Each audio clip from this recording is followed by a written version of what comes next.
Hello, everyone, and welcome to another episode of Beyond the Interface. This week we are joined with Jarvis Moore. Jarvis, how you doing today? You okay? Yeah, doing good. How are y'all doing? Yeah, Doing doing great, good as doing well. great. Pleasure to meet you, man. Same. So, Jarvis, look, for those that don't know you, obviously you focus a lot on design systems, right? You're an instructor. Yeah. You're currently working as a design systems, like leading the design system, right, for Realtor, and you've worked at a few large organizations like Microsoft, LinkedIn, and so on. Jarvis, I'm curious to know though, what made you even specialize in this niche, right? How does someone even decide to specialize in design systems? Yeah. It's one of those crazy things where I feel like all of the steps in my career before I got into design systems was leading me to that path. So I like going all the way back, I started in graphic design. One of the things that I loved about graphics work was branding and getting into like the brand guidelines, how you can actually translate that brand from just this image on a screen to like this living, breathing thing. And so once I transitioned from just doing graphic design to getting into the UX space and product design, it was just that perfect fit. And a lot of people think that, design systems is like very well known now, but I had no clue that it was a thing when I was first starting. So I got in, I was more of a generalist in the beginning, and one of the first companies they started mentioning that they had this thing called a design system. And I was like, okay, cool. Like, what is that? And they broke it down. They showed me the documentation. They showed me these like really huge popular systems that existed at some of the bigger companies out there. And it like just hooked me from there. For the few years that I was a generalist, it was any company I was at, do you have a design system? Can I help you make one? Can I contribute to it? It was always one of the first questions that I would ask. And over time, I just kind of started to carve out a little space for myself there. I would either get permission to do it and contribute, or not get permission and do it anyways. But along that path, again, just very naive. I didn't know that you could even specialize in design systems. So I found that out and honestly just took a chance and was like, let's see if this is something that I'm gonna enjoy. Did it and haven't looked back since. That was like the rocket ship for my career. Cause once I did that, I just have that type of systems brain. Doing that type of work just meshes really well with me. And no, my career took off from there.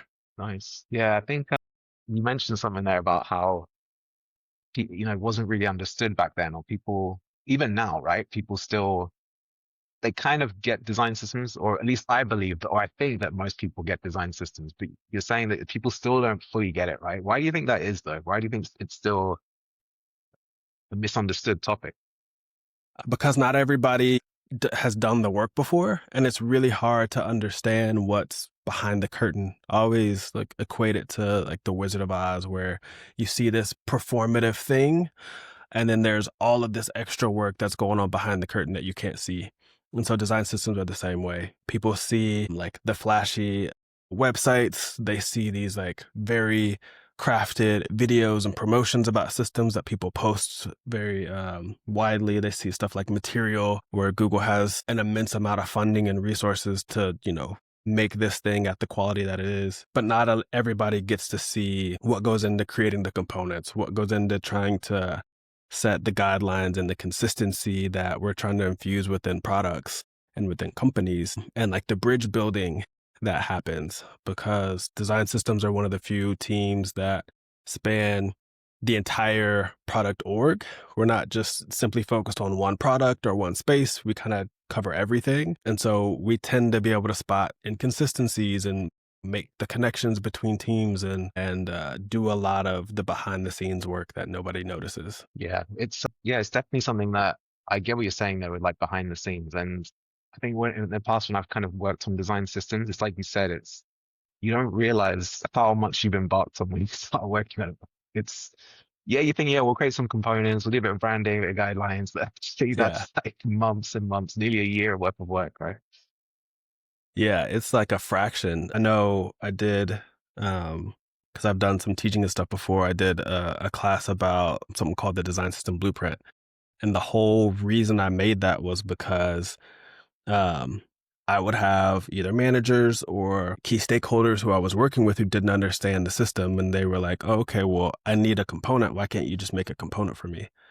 And I was like, all right, I mean, we can, like, don't get me wrong, but there's all these other things that go into design systems work beyond just creating a component. And so I created this like pillar structure of, we're defining the foundations. We are doing components, but that's just one pillar, not the entire foundation or structure of design systems. Then we're doing like design tooling. So we're trying to translate the components into usable elements. So creating Figma libraries, making plugins, connecting the code, all of those kinds of things. We're also doing education and onboarding and trainings and things like that, because in order to be able to use a design system, you have to understand it.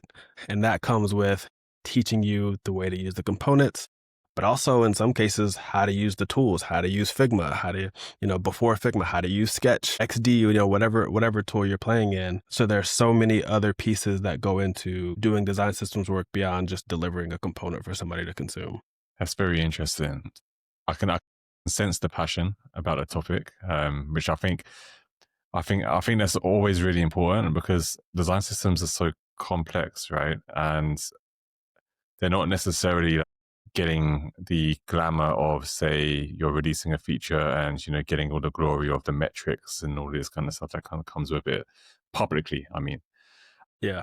So you really need to be kind of like passionate and, know the direction that you're kind of like trying to head in. On that note, there's probably a lot of people here that either, or kind of listening, who are either on the start of their journey and want to know like what a design system actually is, and those who have a design system and think that they've solved it, right? So I'd be keen to understand from you briefly, like, how would you define what a design system is, and what is like the perfect setup for someone to kind of get those foundations right? Yeah. So in like super general terms, a design system is just a guide. It's just it's like a blueprint to how to design and develop for a company. So that way, anybody who is working in that company or interacting with them knows how to create something that's going to fit within their ecosystem and be consistent and cohesive. So at its like bare bones, that's all it is we're just trying to lay out this blueprint so that people understand how to build. With that means that there is no one way to do a system, and there's no one way that's correct to build out a system or to set up that blueprint, which is also, I think, one of the tougher things for a lot of people to wrap their head around, when it comes to learning about design systems, when it comes to, working on them and being a practitioner in the space, and when it comes to like leadership, allocating resources and like pushing system initiatives at a company. So from like the person who's learning, the biggest thing you have to understand is any way that you learn how to do something is just one way of doing it. It is just one potential that will work probably in a good portion of use cases, but not all of them. Even like great example is looking at, I know you mentioned I was at LinkedIn and Microsoft. Both of them are owned by the same company. Microsoft, of course, owns itself, and then Microsoft bought LinkedIn however many years ago. But both of those companies have two completely different cultures, two completely different products, and design system structures. Even within Microsoft's ecosystem, they have several systems that all serve different purposes and need to be structured differently. And that's within the same company. So what's going to work for the teams that I've been on and what works now that I'm outside of Microsoft at realtor.com, it's not the same. They don't have the same problems. They don't have the same products. They don't have the same culture. So any processes that we're trying to put in place, even the way that we build components and release the library, has to adapt to fit the needs of where we are. And I feel like that's where that the complexity of design systems shows up. Is you can't have this one size fits all cookie cutter model for systems and expect it to work everywhere. So yeah, long-winded answer, but you really have to be adaptable and understand that what you're learning is one potential, and you may have to think outside the box a little bit when you're in this space. How would you like advise teams like get started though? Do you know what I mean? Like, because I know that there's loads of kind of different ways that you can actually set up, right? But are there some like foundational steps that, because the thought of a design system can be kind of quite like daunting or overwhelming. It's like, how could the team just like get set up initially? Yeah, so there's like two main ways that if you don't have a system and you're trying to start, that you can do it. You can either try to find something that's out the box, like a um, Material React UI or something like that. What's another one, like Ant? There's a lot of like pre-made UI frameworks that exist that you can just use out the box and then extend to meet your needs. So that's one way. The other way is to start from scratch. And so it just depends on resourcing and what you have available to you on what you can do. But from there, it's more about which side of the fence you're on. So whether you're a designer or a developer, and then finding a champion is like the biggest crucial step that you can have in the process of finding somebody else who has influence, who is on board with the design system and can like push that initiative when you're not able to be in the room because they may have access to people and funding and things that you don't. So the biggest thing is just trying to decide which path you need to go down, whether or not you can start from scratch or you need to pull something that's, pre-made, and then trying to find that champion to help you push the initiative. What do you think, Jarvis, about, because you mentioned about developers, right? And, a lot of people talk about how actually a design system is way more beneficial to developers than it is actually designers, because obviously we can organize, our components in Figma quite easily. But do you feel like actually there's a major upside with development more than there is potentially for design when we think about design systems? I think that there's a lot more time savings for developers than there are designers in a lot of cases.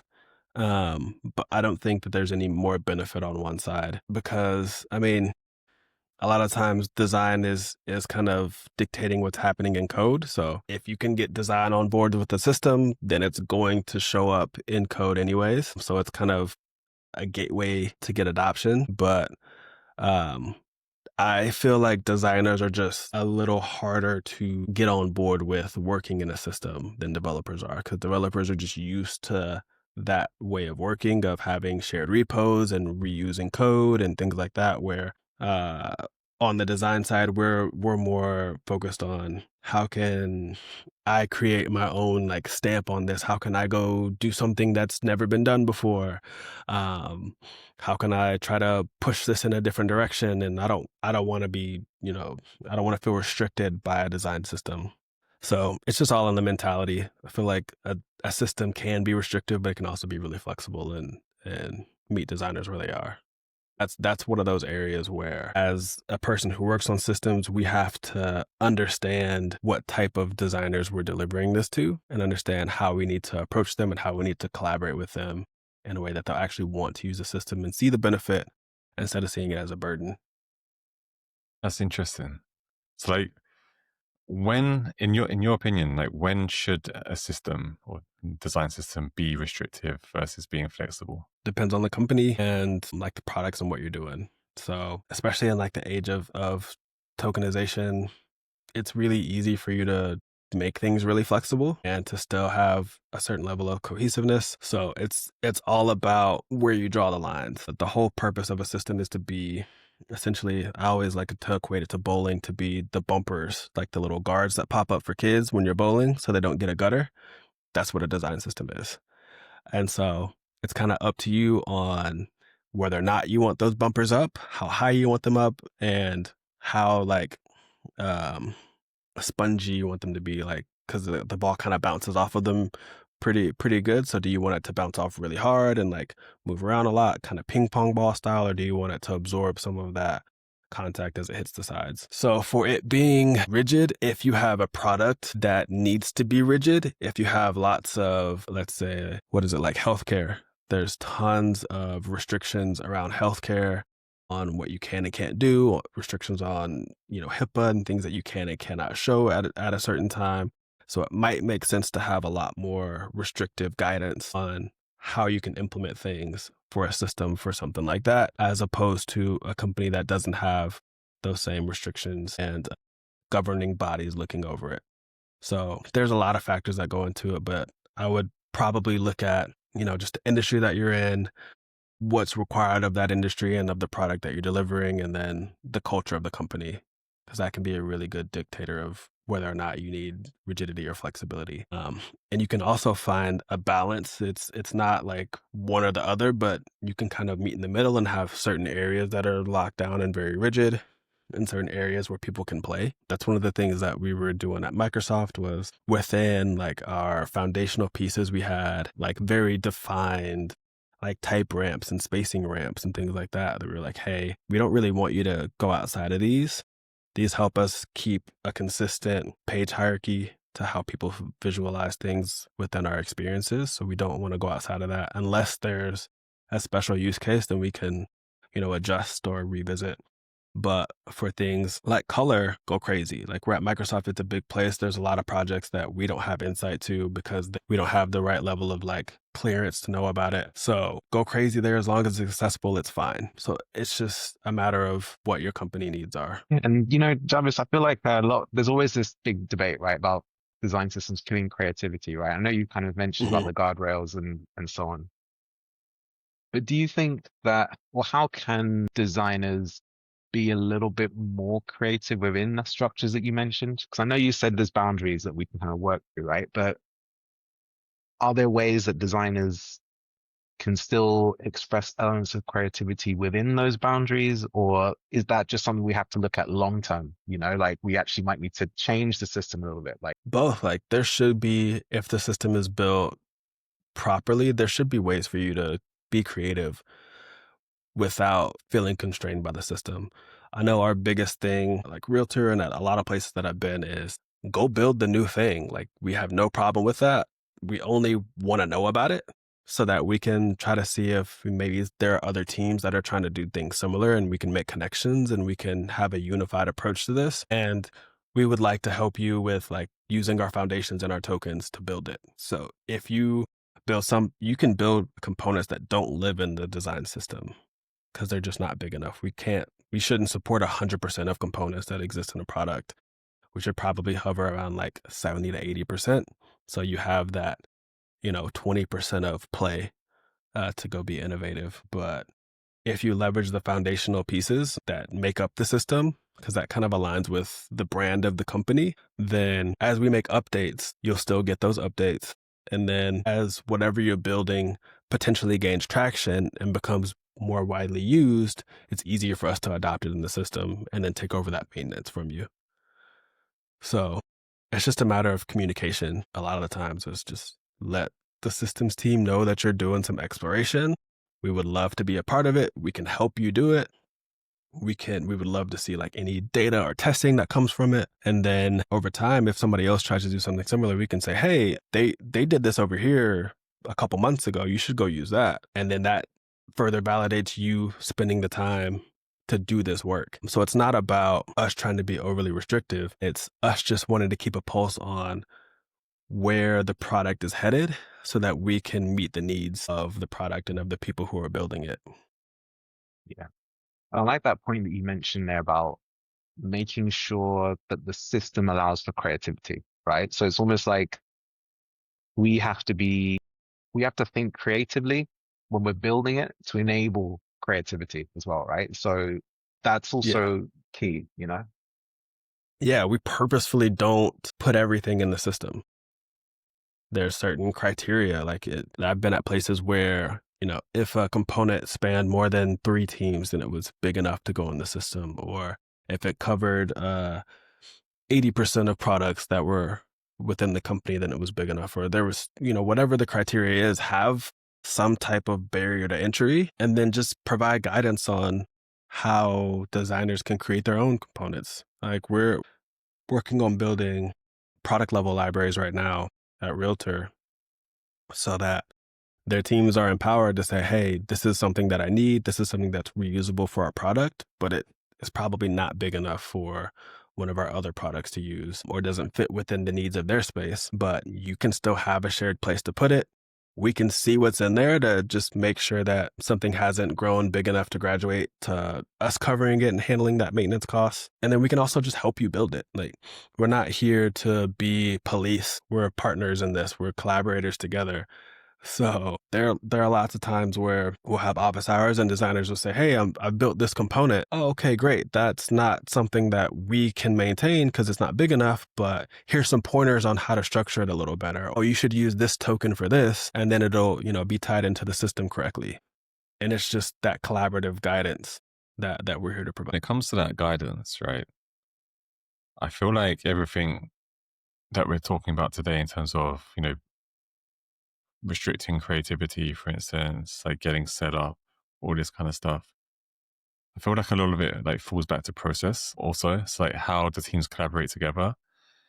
I mean, I looked at your profile, like you've worked as a design system designer at multiple companies, right? So is there a particular process that you've seen that has worked really, really well that, you would recommend other teams kind of like adopting? For design systems work, For design systems works, to really like make sure that you don't just have a design system, but you actually have like an operation, like you've got that collaboration happening, like designers are inputting, contributing, engineers are feeding from it, so I don't want to use the word perfect, but like it's that utopic view of it. You know, one of the biggest tensions I keep hearing from teams right now is that how do we move fast with AI without losing control? They want to experiment, prototype, build, but the moment governance or compliance step in, everything shuts down. That's why I found Area extremely interesting. It's the enterprise AI orchestration and security platform that bridges that gap exactly. It lets product and design teams, or any team, roll out AI safely without cutting any corners or getting tangled in the corporate red tape, so that you can actually innovate with confidence and security. It's called Area. That's AIRIA. And you can check them out for free at area.com. hasn't been one that's been perfect. I think the one constant has just been the different areas that need to be addressed within a system. So there's always going to be the foundational layer. There should always be some type of components. There's always going to be some type of design tool that we use to make that happen. Even if it's, Figma now, if it's looking like AI is trying to take over some stuff, but even that's going to be a tool in itself. You don't have a system without documentation. So that's always going to be something that's there. And then there should be a way for people to learn about the system, learn about whatever tools enable the system, and to be able to contribute to it. So like those are kind of the constants. How you do that should be dictated by the team that you're working with, and will probably change over time as, people come and go at a company. So I feel like those are the constants, not really the processes themselves, but the elements that need to be covered. And that's kind of purposeful so that you don't bring in the wrong process to a place where, kind of like what we were saying, the rigidity versus flexibility. You might be at a place that needs to be rigid and they need processes that are very rigid. And you might leave and go to a place that's really flexible and they need different processes to make that flexibility work. So yeah, I haven't seen a one size fits all for processes, but I have seen like general themes of, hey, these are the different areas that we need to think about and make sure we have processes to support for a system. Yeah, and when you talk about those processes, Jarvis, right? Do you think because I've seen it work both ways, where sometimes design systems or the processes that get put in place are managed by like a single team, which is Mhm. agnostic from everyone else, right? But then I've also seen it where teams kind of work like it's almost like they're decentralized, right? They are actually, you'll have designers that work on design systems within the design team, and you have developers, they just maybe come together like 2-3 times a month, whatever, and kind of look at the updates, things like this, right? Do you feel, yeah, how do you feel like that's best managed? Like who's best to what's the best way that that can be tackled, do you feel? Yeah, it's typically best if you can have a centralized team because it gets really hard to balance product work and systems work because there's just so many things to do. It's not impossible, but you have to just be really organized if you're going to split your time. I haven't seen a lot of great like federated models where it's kind of like everybody contributes, but nobody really owns it. Hasn't really been something I've seen work, but it's possible to do with, having a few champions on design and development that spread the ownership, but still have to contribute to product work. You just have to make sure you're really, really organized and collaborative. And then the typically the best one is for a centralized team so that they have dedicated resources and time to really push the system forward. I would have to agree with that for sure. Like, because I remember like the first team I led, I tried to set up a design system, and I feel like the federated model, it helps like to set it up and get buy-in because like everyone's like invested. But like very soon after that setup, you quickly realize that it's unmanageable, and you need to invest in like in the personnel, the expertise to kind of really kind of manage it on a day to day. Otherwise, it just kind of gets out of control. So I think that centralized model is the way. I guess the answer is it depends on how big your company is, but like what are the skill sets that we need in a design system team? Like, does it need to expand out into kind of specialisms such as motion designers and things like this, or are product designers enough to manage a design system team? In the beginning, really just if you can have product designers and engineers, you can make it happen. In a perfect world, it's good to have product designers. Of course, developers, you want to get native engineers as well. If you have a mobile arm to your product, it's great to have content designers and motion designers as well. And even like dedicated visual designers if you can for like iconography and illustrations and things like that. So I know I was a little bit of like 50-50 people manager IC at Microsoft. And so our team was built up with 5 UX designers. We had 1 PM, a visual designer, a motion designer, and a UX writer. And so that was like a great mesh because we had people who could kind of cover every facet. And I've been on teams both with and without PMs, and much prefer to have one because they do that like organizational management stuff that I don't care to do. I can, but it's just one of those where it's easier if you have that dedicated person to focus your bandwidth. And then I guess the progression of that is I always see systems as a portion of design ops. So if you can have like a dedicated ops person, then that's like icing on the cake. Amazing.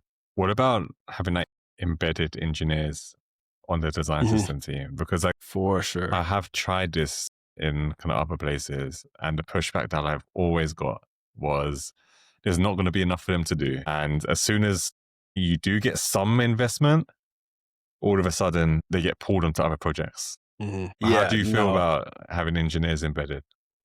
I'm on board with having dedicated engineers. It also really helps to make the system usable on both sides. The one thing where I kind of push back on people saying, oh, well, they won't have enough to do is, again, illustrating all the things outside of just doing components that is encompassed within a system, but then also realizing that we can have engagements with teams without dedicating 100% of our capacity to that team. So if teams are going through initiatives where maybe we've gotten a new version of the system and they're migrating, we can kind of go white glove, hands-on, help them through that migration process, but not be fully dedicated to that team all the time. And that's something that we've kind of done. We did a bunch when I was at LinkedIn, did a little bit of it at Microsoft, do some of it at Realtor now, but it's, hey, what are your needs? You're trying to push for this new component or rethinking this entire experience or this page or whatever. Okay, let's set up some workshops. Let's take a sprint or 2 out of our work, and we'll dedicate that to you guys to help you through that process. But then once we're done, we're going to go back to the systems work. That's not a forever commitment. So it's just kind of, I feel like it's all about how you communicate where and when those things can happen, and saying, hey, it doesn't have to be all or nothing on either front. We can still support different initiatives, especially if they need to leverage the system. Yeah, that one grinds my gears as well. And what are they going to do when we kind of complete the system? I kind of feel like it's never done, firstly. And then, as you said, Jarvis, It's right? not. You can, if your system is perfect, pixel perfect, everything is like done. Like you said, you can always deploy teams to actually work on stuff, right? Where we don't need a lot of maybe UX, like let's say we're spinning up different pages, different experiences, but we're just using different components. That's perfect for like a design system team to easily mock up and do, right? And again, you're saving time again. People also don't realize that we're really good at experimentation.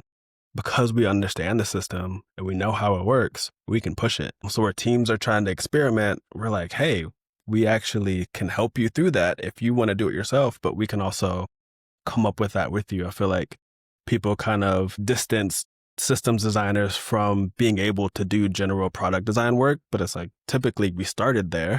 And then we built out all of the Legos that you're using to put this product together. We understand it better than everybody else at the company. So we know how to put this together too. That's a great point you make there because the optimization, right? Like you said, not all optimization is necessarily driven by, you know, um, financial gains, right? Sometimes there's just subtle things, right? Like you said, like maybe this button could be a little bit different or could work a bit harder to Yeah. kind of drive more engagement. Like all the engagement metrics, I agree. I think that could be perfect for like a design systems team, right? To really drive that. Yeah. I can't tell you how many times people have reached out and we've been like, oh, we can actually do more than what you think we can. Like, do you want some extra help with that? They're like, oh, like you can do that? I was like, yeah, of course. We can help you create new components, show you how to use the ones that we have, help you with reimagining your entire experience. We're still designers too. Even though we've kind of niched in this area, we still know how to work our way around the product. Yeah. And look, Jarvis, we've been talking a lot about, how leadership or different kind of people in the organization might question the workload of design system, teams, and so on. I'm just thinking about people that are in that phase where they don't currently have a design system or they're working to build one and get buy-in. Do you have any advice about how you can convince leadership that having a design systems team is the way to go? Yeah, you can. I think the best way to do it is monetarily. If you can like show cost savings, that's always a big thing. There's I'll have to see if I can find it and share it with y'all, but there's a systems person, his name is PJ, and he put together this whole like flow on his website where you can go through and answer certain questions about how big your design systems team is, what type of like component you're doing, and how like what the time saving and cost savings look like from having a system versus not.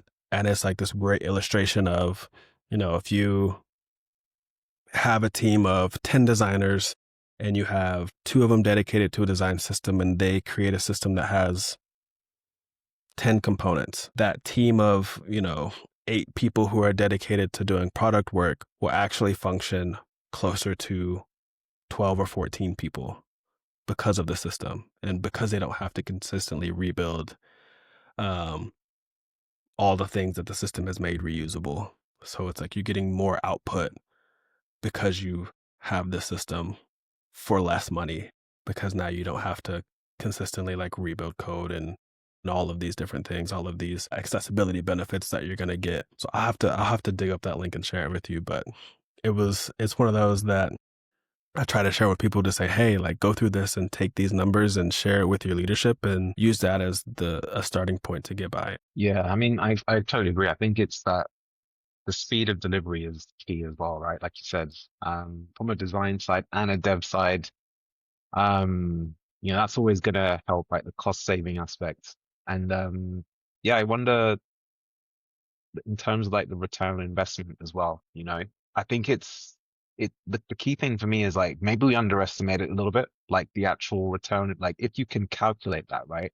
I know you said you Yeah. got like a framework, but that calculation's key, right? It's like, how can you calculate how long we would have taken on this project versus if we had have already Yeah. had all the components available, Yeah, I think we've tried to do that in a couple of places and it's definitely hard to do. But I think one of the one of like return on investments that you can get from having a dedicated systems team is um and this is kind of the opposite of what people typically think of systems of being, something that is restrictive, but especially if we're going into like versioning like a major version up of the system and kind of doing something completely new, you kind of get updated UI for free.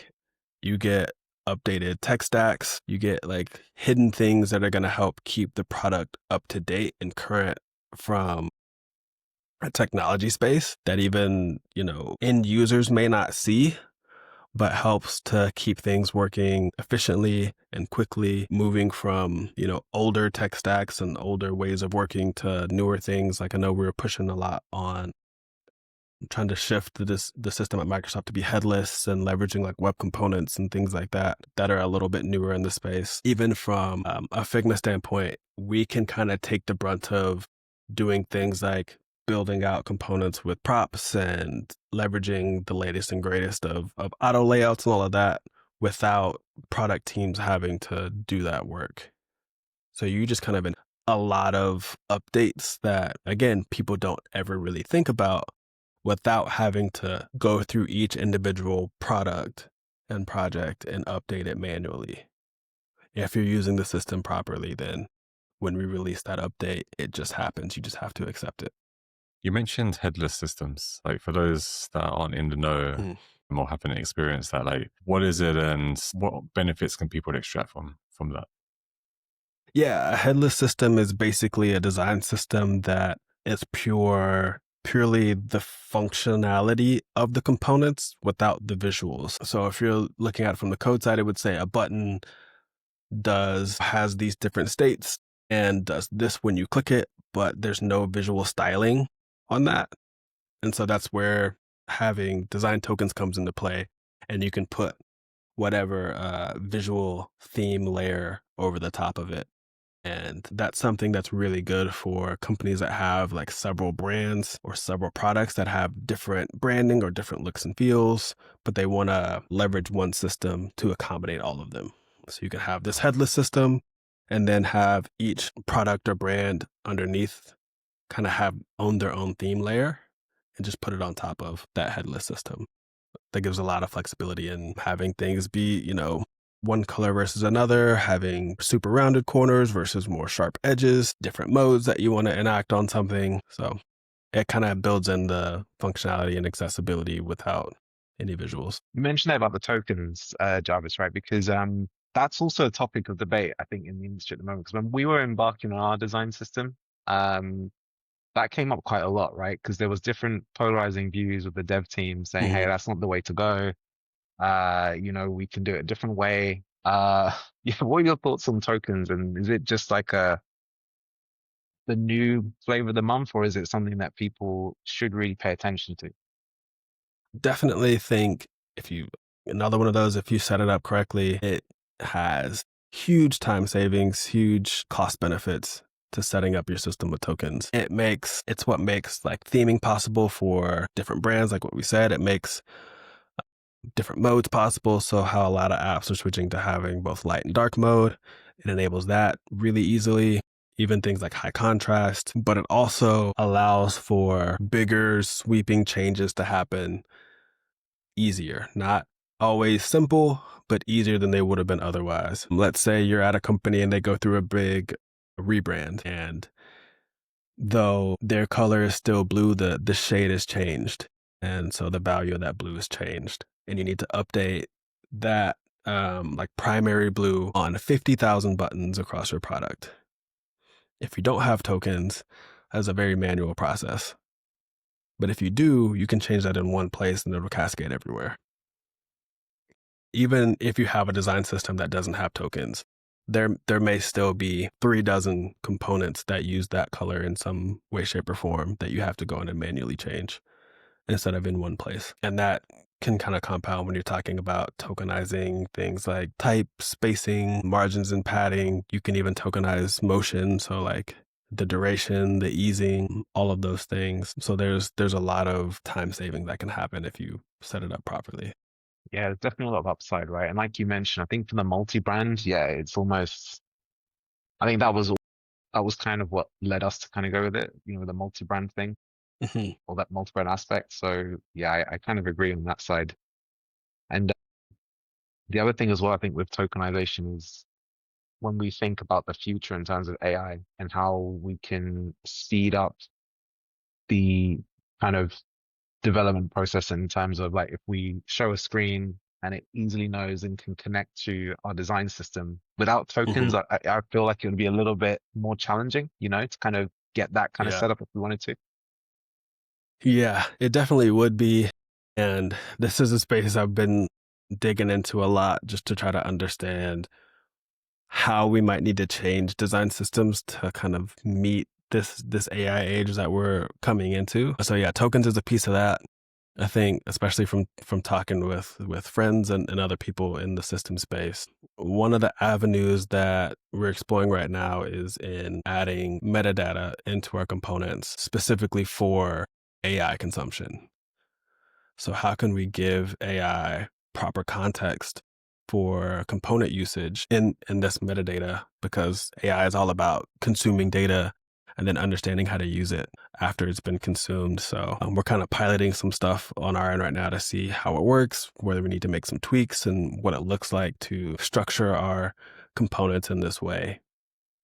But yeah, I think that's probably one of the other key pieces is making sure that we're looking at AI as an additional user of our design system instead of just designers and engineers. And so the way that they need to consume it is through data, not necessarily through visuals or through code.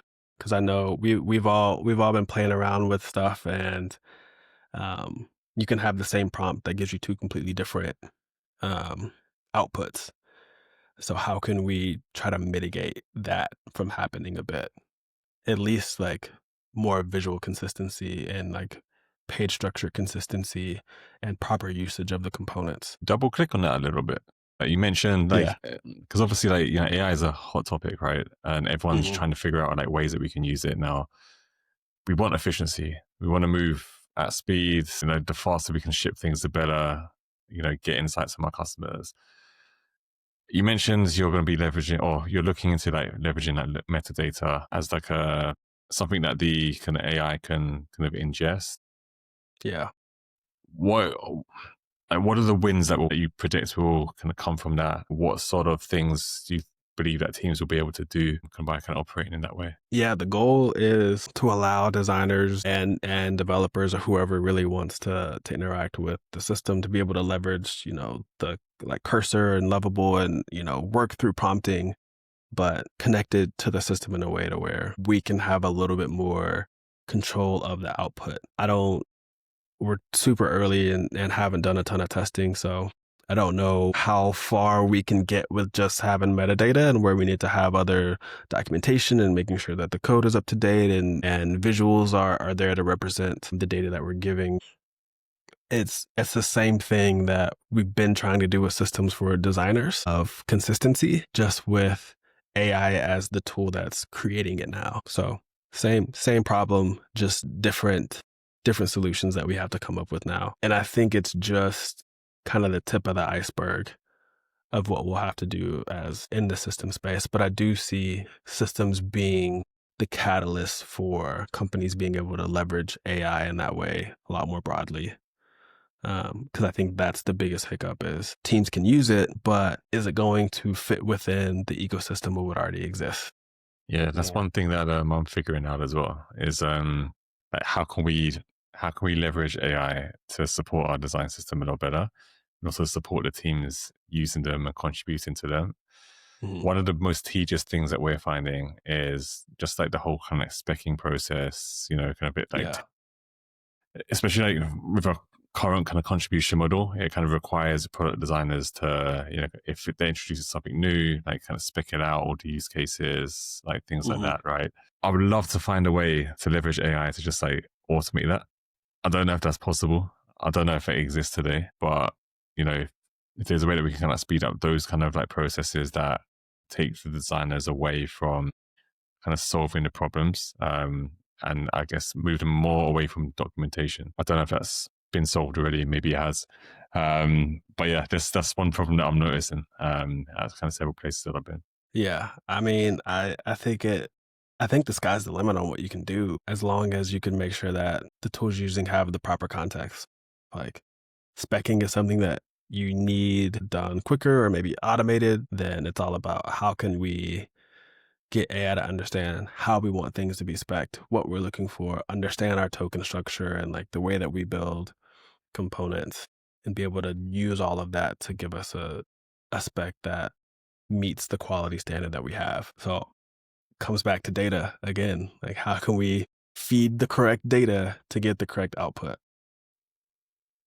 I also think it starts with, I don't know, I'm throwing this in my mind as well. I feel like it starts with to Jay's point, the use cases, right? It's like, because one thing I've been toying with, you mentioned V0 and Lovable, right, Jarvis? And like, there's also the Figma side of it as well, right? It's like, am I wanting Figma to output my design to developers and the AI is able to easily recognize what Figma's shared, gets all the tokens and the components and then builds that for me? Or is it the other way around, right? Where Lovable will understand, like it will just help me to design based on the library, you know, like so I'm toying in my mind like what's the workflow of how, because there's multiple ways you could tackle it, right, with your design system, you know? That's the conundrum of the space we're in is which one makes the most sense, which one will work again for your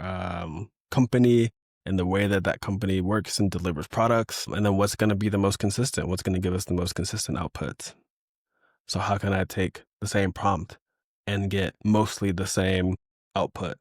Yeah, it's all about that prompt, right? And Yeah, there's no I right or think wrong answer, right? It's just like, yeah, it's how, I guess it's like Still so we early. need, yeah, still so early, but people need to think about it though, right, Jarvis? Like it's something you should consider, like how are we gonna use this, you know, and how are libraries gonna change? How are things gonna become obsolete? How are we gonna manage ourselves? The process we were talking about earlier will change as well, right? yeah. So one of the things we're trying to include in our metadata is like prompt examples of like, hey, these are like potential prompts that people could put that should trigger this component to be used, and then like trigger words or phrases for that particular component, and then like common components that are used with it. When we get into like patterns, then thinking about, hey, these are the components that make up this pattern. Here are the ones that are required versus optional. So like really trying to dig into here's the decision making that you have to go through in order to know whether or not to use this. And if you do use it, then what are the possibilities that you have when you are using it? So hopefully that gets us closer. I don't think it's gonna be the thing that takes us 100% of the way there, but I think it'll open a lot of new challenges and new doors. Yeah, no, I agree. I think it's definitely going to open a few new challenges, and it's hard to predict where we're going to be in 3 to 5 years, you know, with AI. Yep. You know, I think my only hope is that we don't go down a road where it's taken us too far, that we don't even need to, because obviously we're already talking about how AI is killing well, design systems are killing creativity, right? So, Yeah. you know, if we go down this road where AI is able to essentially do all of that as well, we could be in a situation where we don't really need to think too much about anything, right? It's just like do a quick wireframe and then AI will take care of the rest, right? Or Mhm. we'll even do wireframes. That's the scary thought potentially. Yeah. I don't know. I think the other thing to kind of think through too is what does it look like when you've designed and architected and developed an entire product this way? What do minor changes look like? What does experimentation look like? Like all of these types of things that we have to think through because a lot of the uses I've seen is like I need to do this one screen or this one flow, or I'm doing this like very small like passion project product, or I'm building a Figma plugin that's not super complex. But what does that look like when we're trying to rebuild Amazon? That's something that's super complex and has a lot of ins and outs and is really expansive. What does that look like? Yeah, because that would have Yeah, I mean, especially on the optimization side, yeah, I can see what you're saying there, Jarvis, right? It's going to be, that will be challenging as well, right, in the future, seeing how that would work. Yeah. And the other realization that I feel like we miss a lot is though we're using AI to build products, we're still building them for people. And so though a lot of people are trying to bypass things like Figma, we still need some type of visual representation of these flows to be able to understand where problems are coming from.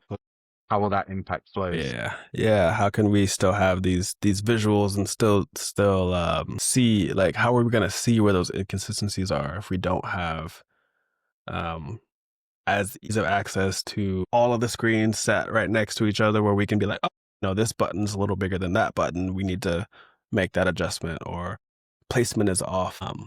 Little things like that. Like, I don't know if it'll be an issue, but it's the things that I think about, especially coming from the systems world where we're like reusability and consistency. How are we going to ensure that if we don't have insight to everything that's being created without having to go through and like manually QA these experiences?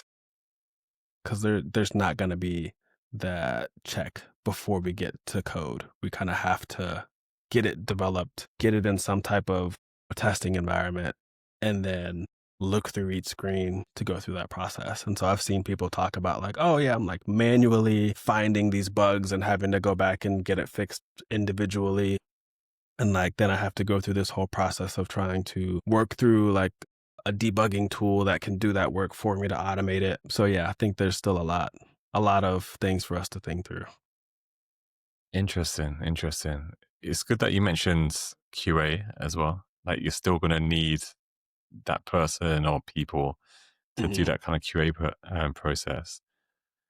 What about like the topic of like design debt?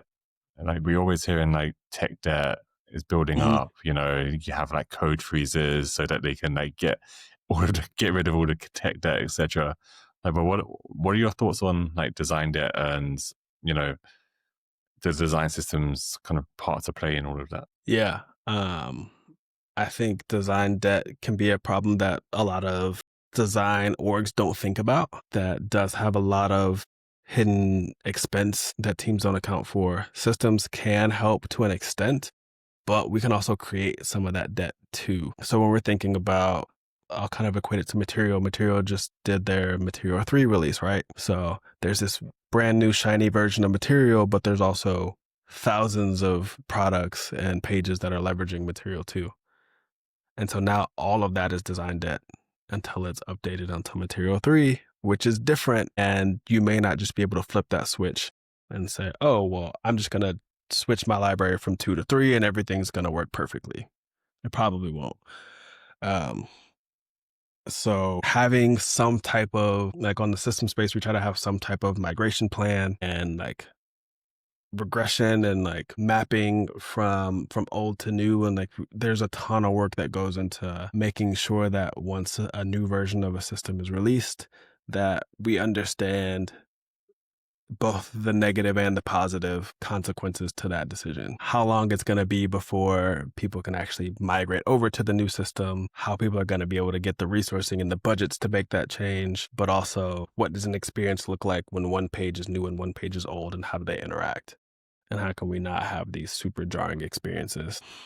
And that's all design debt is going and fixing all of those things that are supposed to be now outdated. That's typically why anytime you see something get deprecated from a system, there's always this like huge grace period of, all right, we don't want to use this component or this element anymore, but it's still going to be available and we'll officially sunset it in like a year. And that's because it's going to take that amount of time, one, to get people to stop using it, but then to go back and replace all the places where it was used before with whatever the new thing is. So I don't know, maybe there's some opportunity there for AI to help us with some of that design debt. And with, if we do that mapping, we were doing some of this at Microsoft with moving into a new system. If we have the proper mapping and we understand how tokens are going to change and how pages may shift, then if we can even get 60, 70% of the way there,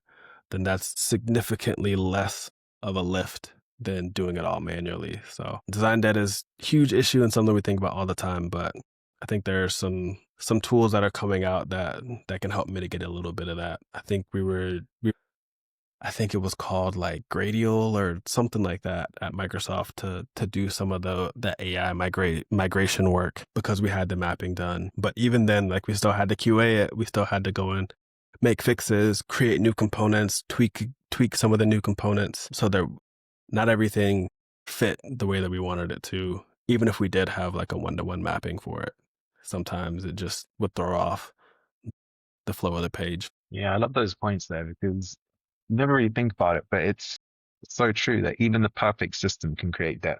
Even in the future, when you're trying to kind of create things, I It's think we always look at UX debt as before you start your design system. No, it's what the circle of life kind of a thing. Like the system will both create and alleviate debt over time. And so whenever you have a system and you're working really hard to gain adoption, then you're kind of getting rid of some of the debt and getting into, that positive arc where things are happening quicker and lots of progress. There's really a lot more consistency that's happening. And then as soon as you need to think about a product redesign or you want to update tech stacks or you want to have another version of the system, then you kind of start that train all over again. And now you have a ton of debt that you then have to migrate people off of to then get them back on that upward swing. Yeah, and I like that point there, Jarvis, about embracing the debt. Like, yeah, it's going to happen, right? And you just have to kind of face into it. And I think it comes back to that point we were talking about around teams still having enough to do, right? There's going to be stuff in the future. There's going to be things that they're going to need to update and change, and some new update to our tech stack. Like if Yeah. there's a new update there as well, that will also kind of bring new features, which we then need to update and integrate into the design system. So yeah, it's just a constant Yeah, it's debt the thing to of manage, right? what product can you think of that's been the same for the last 5 years since 2020? What product is still the same today as it was in 2020? Yeah, no, maybe Amazon. Because that would be the world where you can create a design system and then put it in maintenance mode and not have to touch it again. Because if you build a product and it just stays the same, you're not doing anything new. You've already fixed all the bugs. It's just there, and then you don't need anybody. So How do you know if your design system's actually working? Right? Like a lot of teams have design systems. We've talked about, ROI, and it's a tricky thing to prove. But like, Yeah. how do you know that you're actually in a good place with your design system? it's tough. There's so many different places that you can try to look to for metrics. You can It doesn't look necessarily have to be in- metrics. Yeah. Like it could just be like, I how think- can you like take a step back and feel like, you know what? Like we're good. I think one of the ways is understanding how people feel about the system. Like if you look up and you're in like design critiques and product reviews, and it's all stuff that you've already seen before because they came to you and talked to the system and got your kind of consulted with you beforehand, I feel like that's a really good sign because it means that they see design systems as a crucial part of their product development lifecycle. And so they're like, oh, hey, we're doing this new thing. We just wanted to say, like, come talk to you guys, see if there's anything that we need to consider as we do this. And then, you show up next week and they're presenting it in a crit and you're like, I already know all of this. Those are the times where I'm like, all right, we're onto something here. Even if the system's not perfect in itself, just that awareness and that level of collaboration, I feel like is a good sign. Yeah, one thing I would add to that as well is one way that we've been looking at not just design system but other products and services where I'm currently working is like the maturity scale, right? So we create like a scale of 1 to 5 of things, right? So it's like, Mhm. and I'm just thinking of like a design system. Obviously, level 5 is AI integrated, where it's kind of talking to our system, right? And then, we can almost set those boundaries, right? And like Mhm. also look at the market and see who is doing level 3 or level 4. How are they doing it right? And I guess that could be a great way to kind of like measure where you're at with your design system, Are we at level 1 right now? And how do we get to like a level 3? What are the things we need to do? It almost gives you that roadmap as well. Yeah, I know the biggest thing for me is that design systems enable, the faster product development and design and all of that, but it really boils down to being about people. And so you can have the best design system that has ever been created, but if nobody uses it or knows how to use it, then it really doesn't matter. So if you can get the people on board with the system, then you're good. Everything else you can work through. The toughest part is getting people to actually see the value in it and want to use that. And then if you do that and you can kind of keep people engaged, then you can work through any type of issues that may come up with new technologies, components not necessarily being consistently built, not having tokens. All of that is solvable. But yeah, you got to make sure it's actually made for the people who are going to use it. Yeah, I like that, Jarvis. I think it's so important, right? And that's often forgotten, right? I think sometimes people Mhm. forget about that a little bit. Just so focused on getting the perfect system, but we're not thinking about the end user. And because another big topic is governance, right, Jarvis? How do you manage like governance? Because there's a cycle, right? It's like someone creates something new, needs to go through like a process. And yeah, I'd love to hear your take on how you manage like governance with new components and moving into libraries. Yeah. The key for governance for me is insight. So just understanding what's happening across the org. So one of the things that I like to do at places is to try to tier their system. So you have like the core system that, houses the things that are highly reusable across all the products. And then maybe a step below that, you have like product level libraries where individual products kind of house components that are just shareable within their spaces. And then maybe below that, you have like a beta testing ground where it's components that you're currently testing. They have maybe some like accessibility that's been done to them, but they're not really ready yet. And then below that, you just have like pure experimentation. And so it's like kind of like what you're saying with the scale of what does it take to get from a 3 to a 5? Well, it's, what does it take to level up something from just being an experimental component to now being put into a beta test? What type of requirements need to happen there? So, okay, like do we need to have like accessibility done on this thing? Do we need to have usability? Like, what does that look like? So experimentation is like, do whatever you want to. This is literally your lab to experiment.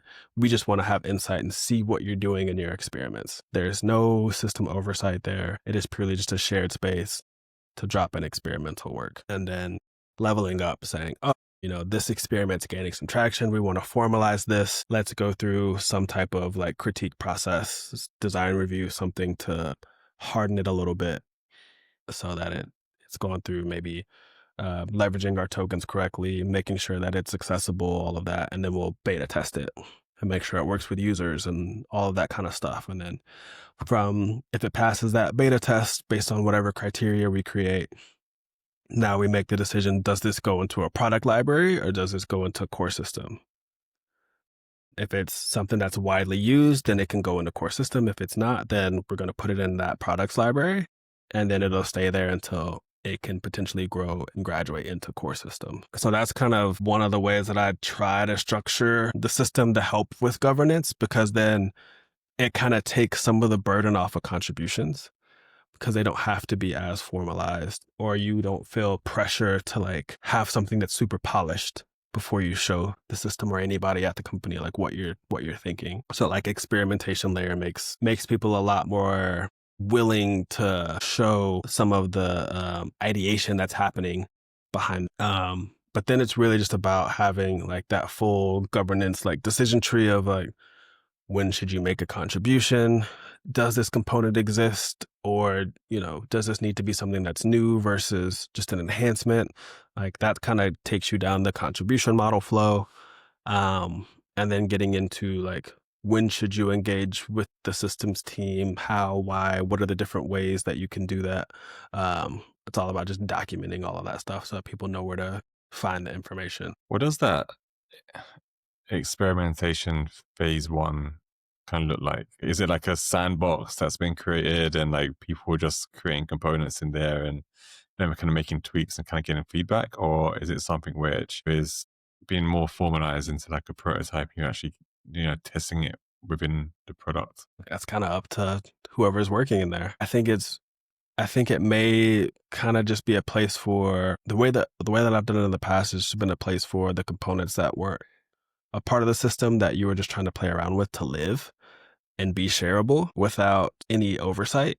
Because once something gets put in the product, then you start to get into the scrutiny of, is it accessible? Does this meet the system? Whatever, whatever. So that can just be, hey, we're doing some blue sky work. We're trying to think, what can the product look like in 5 years? And I want to like rethink some of these components and see if these might be viable options for the future. So now I have a place to put them where anybody can see them and get inspiration, or maybe try to leverage them in their space where it might work better. But I don't feel the pressure to have to formalize it too much. No, I quite like this because I think it goes back to that creativity point kind of at the beginning of this conversation, and people kind of feeling stifled. But also, like, I think it raises another point that I've seen often is people are being creative with the componentry that we have in our design system, but they're doing it in isolation. So they're doing it within their own files, within their own product verticals, etc. So the wider awareness is just not there. So someone could be working on something great or adapting a component in an amazing way, and then, for whatever reason, they've decided to just like leave it in their file and it hasn't progressed forward. But then that could be very useful for another team member, right? Who's thinking about something along similar lines, but just doesn't have that awareness. So I think that shared, I guess, kind of sandbox where people can kind of play around, have that visibility, is a pretty cool way to boost and foster that kind of creative nature of designers. Yeah, and if it's something that works, then that's something that may just be like a product level library kind of a thing where, hey, this is just for our product, but I want everybody within our space to be able to have access to this thing and not have to rebuild it every time. And it just creates, like I said, the insight piece is key, because now as a systems team, though we don't support or maintain that component, we can still say, oh, like in this product's library, they have this thing. And in this other product, they have something really close. We can probably make these one thing and standardize it and bring both of these into our system and take on that maintenance cost. Because even with product level libraries, that product still has to maintain the code and keep the component up to date in Figma. Like there's costs associated with keeping that component that we can alleviate if it's something that is reusable across other products. Jarvis, But yeah, the biggest thing is insight. Yeah, that's a good. Yeah, I kind of see that as well. And I think I wanted to ask you, Jarvis, have you ever been in a situation where you've had to like actually say no to something going into the library or going into the design system? You ever had to like bat something up? Yeah. I feel like it happens a lot because a lot of times designers are so focused in their area that they don't understand the entire landscape of the design org at a company. Because especially when you get into like big tech, it's really hard to see across the entire ecosystem and understand how products play together. And even within that, like it's tough to see outside of the little bubble of like, own these 5 pages in this really big product. So all I'm focused on is these 5 pages, but there's 1,000 other pages that other teams own that we need to make sure these 5 pages play well with. And so it's more of an education thing whenever we do have to say no. It's never like, no, this sucks. This is terrible. This is not going in our system. It's always like, oh, okay, hey, we see how this is useful for you. You should standardize this component. We can help you do that. And it can live here in this shared space. And then if it gets bigger, then we can take on that cost. But this just isn't something that's big enough for us to dedicate resourcing to right now. And there are even cases where we'll see people who are doing like larger patterns. And we're like, okay, in order for you to be able to do this pattern, we need to make an update to one of our components. So we can take on that update cost. And then your engineering team will build out this pattern for you guys. So we can still support the pieces. And we'll still make updates and prioritize those updates based on your timelines to accommodate you to build those things when you need to. So it's never really a no. It's always just like we can help you build that, but we're not going to take on the cost kind of a conversation. So it kind of softens it a little bit. Yeah.